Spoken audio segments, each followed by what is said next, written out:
ఈరోజు నగరి ప్రజలందరికీ చాలా సంతోషకరమైన ఒక పండుగ వాతావరణాన్ని అనుకూలంగా దేవుడు ఇచ్చిన రోజు కాబట్టి ఈ ఒక ఆనందాన్ని అందరు ప్రజలు నగిరి ప్రజలు అందరితో మేము కూడా పంచుకుంటున్నాం.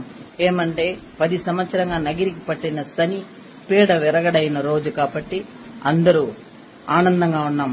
ఈ శని ఎప్పుడు వైఎస్ఆర్ పార్టీకి రోజు అడుగు పెట్టిందో అప్పుడే పార్టీకి కూడా శని పట్టిందని చాలా బాధ మాకు. దీనికి టికెట్ ఇవ్వకుంటే ఈసారి తరిమునుంటే వైఎస్ఆర్ పార్టీకి ఇంత పరిస్థితి వచ్చుండేది కాదు.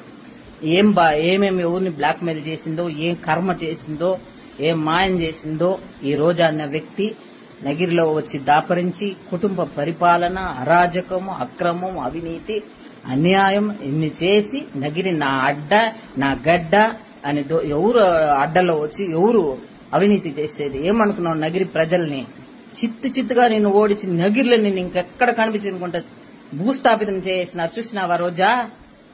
అర్థమైందా రోజా?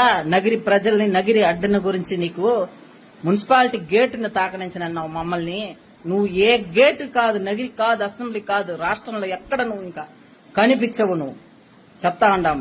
నువ్వు జాగ్రత్తగా ఇంక మీట నోరు పెట్టుకొని నీ గుడిలే కాదు నువ్వు సామియారుగా కూడా పోయేదానికి నువ్వు ఒక అర్హత లేని ఆడ జన్మం. నువ్వు ఏమనుకున్నావు? నగిరిని నాశనం చేసినావు. దేవుడున్నాడు. మంచికి, న్యాయానికి, ధర్మానికి ఎప్పుడు దేవుడు, ప్రజలు ఎప్పుడు అండగా ఉంటారు.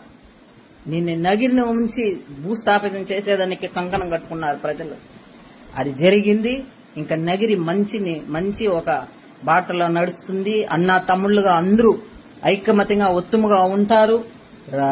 రాజకీయాలు చేసేదని తెలియని వ్యక్తి నువ్వు. అందరిని విరోధాలు చేసి ఎవరితో మాట్లాడకూడదు, ఎవరు పోకూడదు, ఎవరు రాకూడదు అన్న ఒక కర్మమైన ఆడదాన్ని తెచ్చి నగిరిలో పెట్టుకొని మేమెంతో తప్పు చేసినామని ఎప్పుడో మేమందరూ తెలుసుకున్నాము. అందుకే నేను తరిమి కొట్టాలని కంకణం కట్టుకుని నిన్ను ఈ రోజు భూస్థాపితం చేసినాము. రోజా, అర్థమైందా రోజా? పోయిరా, బాయ్ రోజా, బాయ్, పో ఎక్కడక్కడ పో. షూటింగ్ లో ఎక్కడ అడుక్కు తింటావో తినిపో రోజా.